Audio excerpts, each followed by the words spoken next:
Сәлеметсіздер ме, құрметті оқушылар? Өзін-өзі тану сабағына қош келдіңіздер. Бүгінгі сабағымызды адам виртуалды кеңістікте тақырыбында жалғасатын болады. Бүгінгі сабағымыздың дәйек сөзі Хакім Абайдың 1894 жылы жазылған «Әсемпаз болма әрнеге» өлеңінен үзінді. Қайрат пен ақыл жол табар, қашқанға да қуғанға, әділет шапқат кімде бар, сол жарасар туғанға.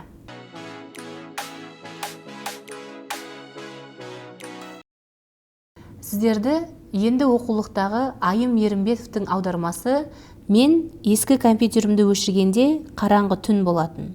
Интернеттің шексіз әлемін шарлаған бірнеше сағат ішінде туындаған ойлар тынышталсын деп, біраз уақыт қозғамай отыруға тырыстым. Басым гуілдеп тұр. Уақыт пен кеңістік жойылған. Ойлар, сөздер мен бейнелерге толған қуыста отырғандай таныс сезім биледі. Мен екі әлемнің, виртуалды әлем мен шынайы әлемнің шекарасында отырған тәріздімін. Және осы нүктеде екеуі де бірдей шынайы болып тұр. Қытай философының сөзі есіме түсті.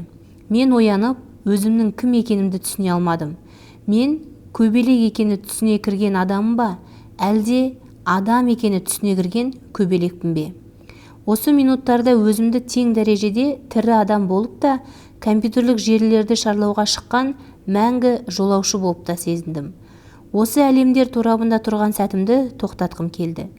Кейбір адамдардың виртуалды әлемде не іздеп, не тауып, кәдімгі өмірден неге кетіп, өзге шынайылықты неге іздейтінін түсінгім келді. Бұл виртуалды әлем біз білгеннен әлде қайда ауқымды. Оның ішінде шынайы әлемді алмастыруға, оның имитациясын жасауға, адамда иллюзия мен иллюзия кешенін тудыруға арнайы жасалғанның бәрі бар. Сондықтан оған әртүрлі тренажерлар мен имитаторлары, мысалы, ұшқыштарға арналған және өз заңдылықтарымен дамып келе жатқан интернет желісін, интерактивті телевидениені тағы басқаны жатқызуға болады. Бірақ адам ойы мен қиялының күшінен пайда болған өзге әлемдерге қарағанда, виртуалды әлем пайда болғаннан кейін өзінің жеке жаратушысынан тәуелсіз өмірін сүріп келеді. Ол белсенді, біздің өмірге басып кіріп өз орнын алуда. Виртуалды әлемде супермен болу немесе өзің қалаған адам болу өте оңай, тырысудың, еңбек етудің қажеті жоқ. Ал қателескен жағдайда ойыңды қайта бастауға болады.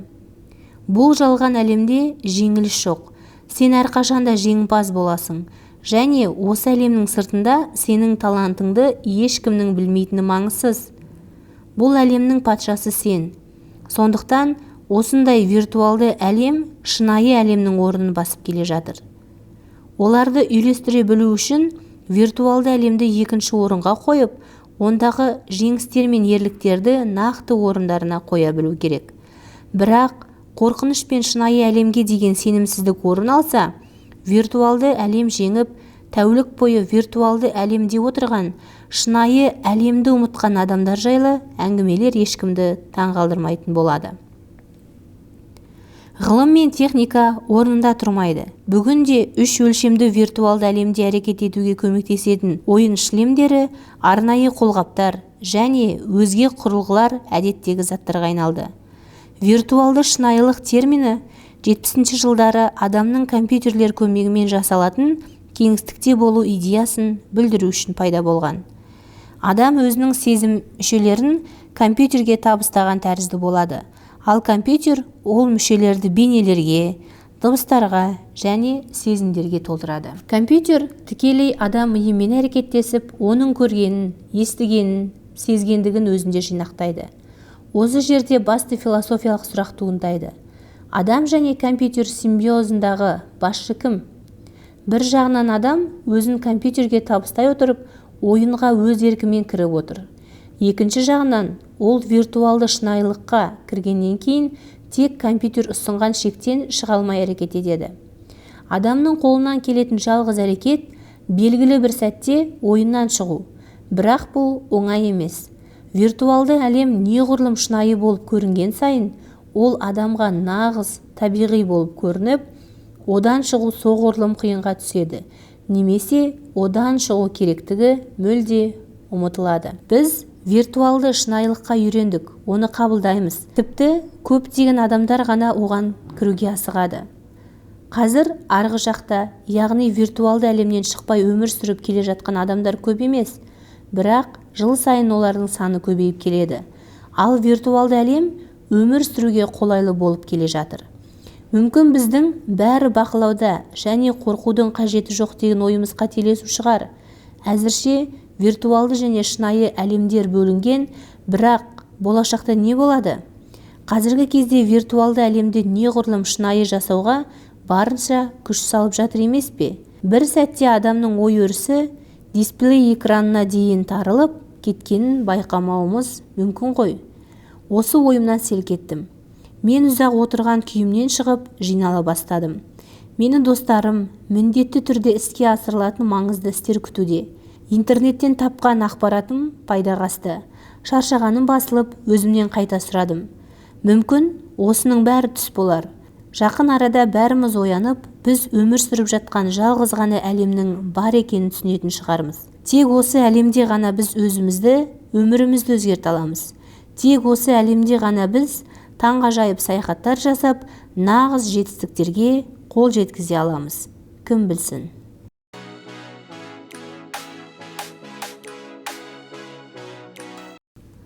Қымбатты оқушылар, мына сұрақтарға жауап беріп көрейік. Мәтіндегі кейіпкердің екі әлемнің, виртуалды әлем мен шынайы әлемнің шекарасында отырған тәрізді сезінуіне не себепкер болды деп ойлайсыздар? Дәл осы уақытта кейіпкерге екеуі де бірдей шынайы болып көрінуінің себебі неде? Кейіпкерге осы жай күйінен шығуға кім көмектеседі деп ойлайсыздар? Абай атамыздың қайрат пен ақыл жол табар, қашқанға да қуғанға деген даналығы көмекке келе алады деп ойлайсыңдар ма? Себебін түсіндіріңіздер. Виртуалды әлемді өз қажетіне жаратып, одан қажеттіні алып, жақсы мен жаманды ажырата алуға кім көмектеседі деп ойлайсыздар?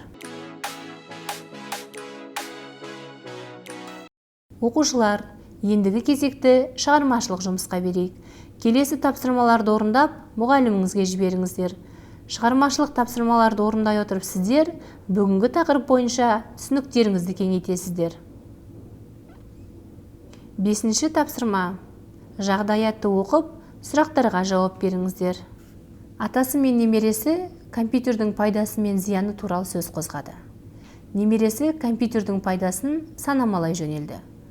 Одан ақпараттарды тез өңдеуге болатын, интернет арқылы бәрімен және барлығымен байланысуға болатын, әртүрлі есептеулер жүргізетін, құжаттарды безендіру мүмкіндіктерінің зор екенін, уақыт үнемдейтін және жүздеген адамның жұмысын бір компьютер атқара алатынын айтып тауысалар емес.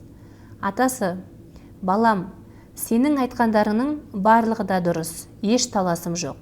Тек қана әрбір жақсы дүниенің шегі де, шекарасы да болатын біліп, ондағы өте көп ақпараттардан жақсы мен жаманды, ақиқат пен шындықты ажырата алып, оған тәуелді болмасаң болғаны. Компьютерде тұрған ештеңе де жоқ. Тек оған сенің қалай қарағаныңды, оған деген қатынасыңда деді. Алайда немересі атасының сөзін толықтай түсінбей ойланып қалды. Сіздер немересіне жағдайды қалай түсіндірер едіңіздер? Өздеріңіз интернеттегі жақсы мен жаманды қалай ажырата аласыздар? 7-ші тапсырма. Ғаламтор кітапты алмастыра ала ма тақырыбында эссе жазыңыздар. Ешқандай техника адами құндылықты алмастыра алмайды тақырыбында пікір алмасу жүргізіңіздер. Менің борышым атты жобаның 4-ші кезеңіндегі жұмыс жоспарымен танысып, төмендегі тапсырмаларды бірізділікпен жүйелі түрде орындаңыз. Әр оқушының жеке жасалған түсіндірме сөздіктерін бір жүйеге келтіріп, біріктіріңіздер. Қуанышыммен бөлісемін акциясы бойынша слайд әзірлеңіздер. Ең басты мамандық адам болу тақырыбында өткізілген акция нәтижелерін әлеуметтік желілердегі парақшаларыңызда жариялаңыздар.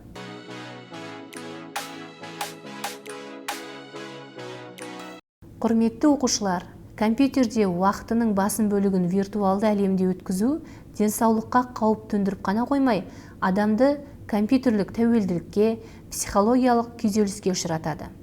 Ең дұрысы, виртуалды өмір мен нақты өмірдің арақатынасын дұрыс ажырата алып, өзіңе шектеу қоя алу. Ал адам виртуалды өмір мен нақты өмірде дұрыс таңдау жасай алмаса, виртуалды кеңістіктің тұтқынына айналады. Бұл адамның өзіне және қоршаған ортасына үлкен қауіп-қатер әкеледі. Осымен, құрметті оқушылар, бүгінгі сабағымыз аяқталды. Келесі сабақта кездескенше сау болыңыздар.